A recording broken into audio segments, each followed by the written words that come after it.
Hello welcome to master literature. ഇന്ന് നമ്മൾ discuss ചെയ്യുന്നത് റിനൈസൻസ് ആൻഡ് റിസ്റ്റോറേഷൻ പീരീഡിലെ ഒരു ഇമ്പോർട്ടൻറ്റ് ടോപ്പിക്കാണ് ദ എൻലൈറ്റൻമെൻറ്റ് എന്ന് പറയുന്നത്. സോ ഈ വീഡിയോ കണ്ട് ഈ ഒരു ടോപ്പിക് മനസ്സിലായിട്ടുണ്ടെങ്കിൽ സബ്സ്ക്രൈബ് ചെയ്ത് സപ്പോർട്ട് ചെയ്യാൻ മറക്കരുത്. സോ ദാറ്റ്സ് ഇറ്റ്, നമുക്ക് നോക്കാം. So, the age of enlightenment was also called as the age of reason. So, age of enlightenment ഒരു ടൈം ലൈൻ എന്താണ്? 1700 to 1798 ആണ് ദ ഏജ് ഓഫ് എൻലൈറ്റൻമെൻറ്റ് ഒരു ടൈം ലൈൻ എന്ന് പറയുന്നത്. സോ ഇതിന് ഏജ് ഓഫ് റീസൺ എന്നും അറിയപ്പെട്ടുകൊണ്ടുണ്ടായിരുന്നു. ബിക്കോസ് എന്തുകൊണ്ടാണ്? ഇതൊരു ഇൻ്റലക്ച്വൽ അതുപോലെ തന്നെ ഒരു ഫിലോസഫിക്കൽ മൂവ്മെൻ്റ് ആയിരുന്നു. ഈ ഒരു മൂവ്മെൻറ്റ് കുറേ യൂറോപ്യൻ ആൾക്കാരെ ഇൻഫ്ലുവൻസ് ചെയ്തിട്ടുണ്ട്. 16th and 17th സെഞ്ച്വറീസിൽ യൂറോപ്യൻ മൈൻഡ്സിനെ ഇൻഫ്ലുവൻസ് ചെയ്ത ഒരു ഇമ്പോർട്ടൻ്റ് ആയിട്ടുള്ള ഒരു മൂവ്മെൻ്റ് ആണ് ഈ ഒരു ഏജ് ഓഫ് എൻലൈറ്റൻമെൻറ്റ് എന്ന് പറയുന്നത്. സോ ഒരു എൻലൈറ്റൻമെൻറ്റിൻ്റെ ഒരു മേജർ ഗോൾസ് എന്താണ്? മീൻസ് ഒരു പ്രിൻസിപ്പൽ ഗോൾസ് എന്താണ്? Liberty, progress, reason, tolerance, constitutional government, ending the abuses of church, ഇതൊക്കെയായിരുന്നു അവരെ ഒരു മെയിൻ ഗോൾസ് എന്ന് പറയുന്നത്. അതുപോലെ തന്നെ it was A period of wisdom and scientific thought. പുതിയ പുതിയ സയൻറ്റിഫിക് തോട്ടും വിസ്ഡമും ഒക്കെയുള്ള ഒരു പീരിയഡ് ആയിരുന്നു ഈ ഒരു എൻലൈറ്റൻമെൻറ്റ് എന്ന് പറയുന്നത്. ബിക്കോസ് ഈ ഒരു ടൈമിലത്തെ ആൾക്കാർ people they were focused on thinking and reasoning. Okay, അവർ മോർ ഇമ്പോർട്ടൻസ് കൊടുത്തുകൊണ്ടുണ്ടായിരുന്നത് ചിന്തകൾക്കും അതുപോലെ തന്നെ റീസണിങ് അതിനൊക്കെയാണ്. ബിക്കോസ് ആ ഒരു സമയത്താണ് ലോട്ട് ഓഫ് സയൻറ്റിഫിക് ഡിസ്കവറീസ് ഒക്കെ വന്നത്. So, the age of enlightenment was also gave a way to a new literary movement called the Neoclassicism. Okay, so ഒരു age of enlightenment new literary മൂവ്മെൻറ്റിനും ഒരു വഴിത്തിരിവായിട്ട് മാറി. ഈ ഒരു നിയോ ക്ലാസിസം മൂവ്മെൻറ്റ് എന്ത് ഇൻഫ്ലുവൻസ് ആയിട്ടാണ് വന്നത്? സയൻറ്റിഫിക് തോട്ട്സ്, ഇസക് ന്യൂട്ടൻ്റെ സയൻറ്റിഫിക് തോട്ട്സിനോടൊക്കെ ഇൻഫ്ലുവൻസ് ചെയ്തിട്ടാണ് ഈ ഒരു നിയോ ക്ലാസിസം എന്ന് പറയുന്ന മൂവ്മെൻറ്റ് വന്നത്. ഓക്കെ, സോ നമുക്ക് ദ ഏജ് ഓഫ് എൻലൈറ്റൻമെൻറ്റ് രണ്ട് ഹാഫായിട്ട് തിരിക്കാം. ഫോർ ബെറ്റർ അണ്ടർസ്റ്റാൻഡിങ് നമുക്കിതിനെ രണ്ട് പാർട്ടായി ഡിവൈഡ് ചെയ്യാം. നമുക്ക് നോക്കാം. ദ ഫസ്റ്റ് ഹാഫ് എന്ന് പറയുന്നത് 1700 to 1750.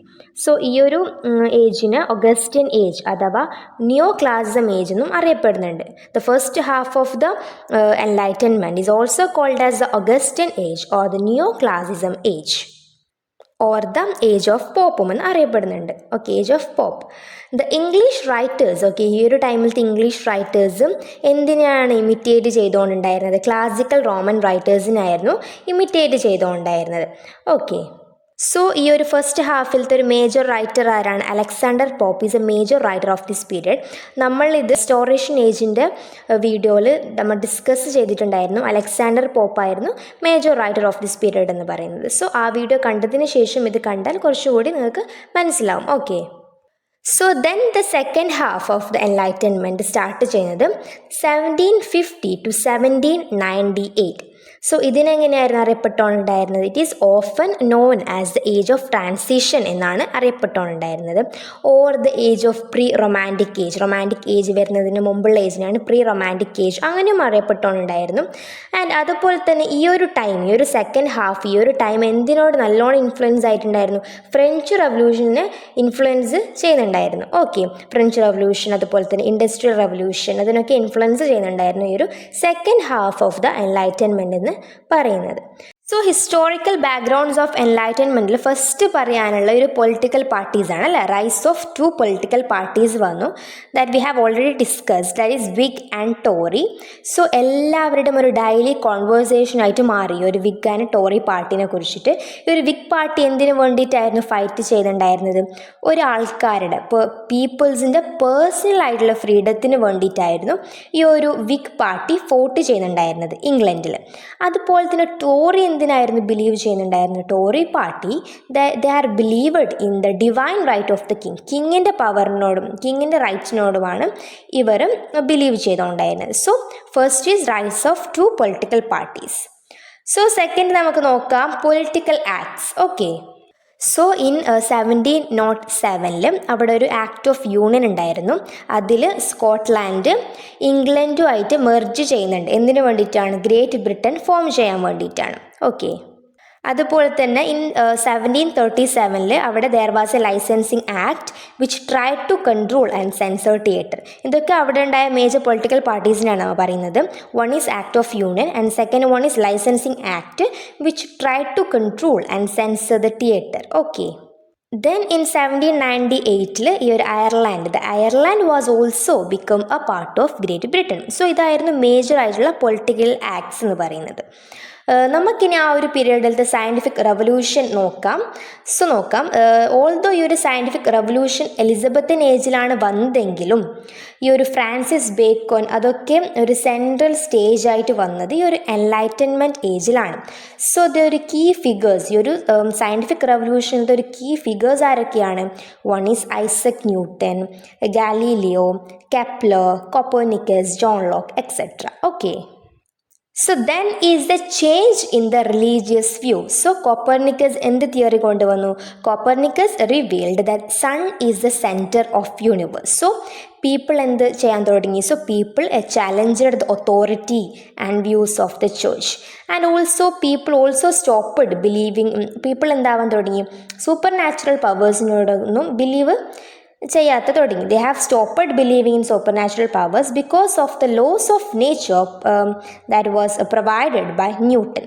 സോ ഇതൊക്കെയായിരുന്നു ഒരു മേജർ ആയിട്ടുള്ള historical backgrounds of the enlightenment. ഇനി നമുക്കിതിൽ ലിറ്റററി ഫീച്ചേഴ്സ് ഓഫ് എൻലൈറ്റൻമെൻറ്റ് നോക്കാം. സോ ഫസ്റ്റ്ലി പറയാനുള്ളത് prose flourished. So the age of enlightenment was also the age of prose and reason because prose also flourished in this age. Okay. Then is the rise of novel. So ആ ഒരു licensing act വന്നു of 1737 licensing act വന്നതോടുകൂടി writers എന്താവാൻ തുടങ്ങി? Writers drama നിന്നും നോവലിലേക്ക് വരാൻ തുടങ്ങി. സോ ആസ് എ റിസൾട്ടും there were many novelist during the period of the age of enlightenment. Okay. So then എന്ന് പറയുന്നത് political writing become very popular. So ആ ഒരു രണ്ട് പൊളിറ്റിക്കൽ പാർട്ടീസ് വന്നു, വിഗ് ആൻഡ് ടോറി. അതൊരു പോപ്പുലാരിറ്റി വന്നു അതോടുകൂടി. സോ അതുകൊണ്ട് തന്നെ political writing also become popular because all the writers of this age had political opinions. So അവർക്ക് അവരുടേതായ ഒപ്പീനിയൻസ് ഉണ്ടായതോടുകൂടി അവിടെ കുറേ പൊളിറ്റിക്കൽ റൈറ്റിംഗ് ഫ്ലറിഷ് ആവാൻ തുടങ്ങി. So next is the clubs and coffee houses. So ഈ ഒരു ഏജ് ഓഫ് എൻലൈറ്റൻമെൻറ്റിൽ development of coffee houses and political clubs ഒക്കെ നമുക്ക് കാണാൻ പറ്റുന്നുണ്ട്.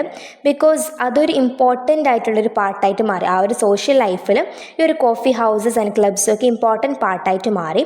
അതുകൊണ്ട് തന്നെ ഈ ഒരു റൈറ്റേഴ്സൊക്കെ they have started meeting in coffee houses which also led to the development of magazines. Okay. So ആ ഒരു ടൈമിൽ ദ എൻലൈറ്റൻമെൻറ്റ് ഏജിൽ the most two famous political clubs of the enlightenment are Scriblerus club and Kit Cat club. Okay. So next is the periodical writing. So there were many magazines അല്ല during the age of enlightenment. എന്തൊക്കെയാണ്? Such as the Examiner, Tatler, Spectator, Guardian, Rambler. ഇതൊക്കെ അവിടുത്തെ popular ആയിട്ടുള്ള periodicals ആണ്. Next is a dictionary. So ഈ ഒരു age of എൻലൈറ്റൻമെൻറ്റിലാണ് റൈറ്റേഴ്സും ഡിക്ഷണറി പബ്ലിഷ് ചെയ്യാൻ സ്റ്റാർട്ട് ചെയ്തത്. For example Samuel Johnson published the dictionary of English language in 1755. So ഇതായിരുന്നു എൻലൈറ്റൻമെൻറ്റ് ഏജിലെ ഒരു major literary features. Okay. So then നമുക്ക് ഈ ഒരു എൻലൈറ്റൻമെൻറ്റിലെ മേജർ ലീഡേഴ്സ് ആരൊക്കെയാണെന്ന് നോക്കാം. One is David Hume, Immanuel Kant, John Locke, Jean Jacques Rousseau, Adam Smith and Voltaire. So ഇതൊക്കെയായിരുന്നു എൻലൈറ്റൻമെൻറ്റ് ഏജിലെ മെയിൻ ലീഡേഴ്സ് എന്ന് പറയുന്നത്. ഓക്കെ. So that's all about the enlightenment. ഈ വീഡിയോ ഉപകാരപ്പെട്ടിട്ടുണ്ടെങ്കിൽ കമൻറ്റ് ചെയ്യാനും സബ്സ്ക്രൈബ് ചെയ്യാനും മറക്കരുത്. Thank you.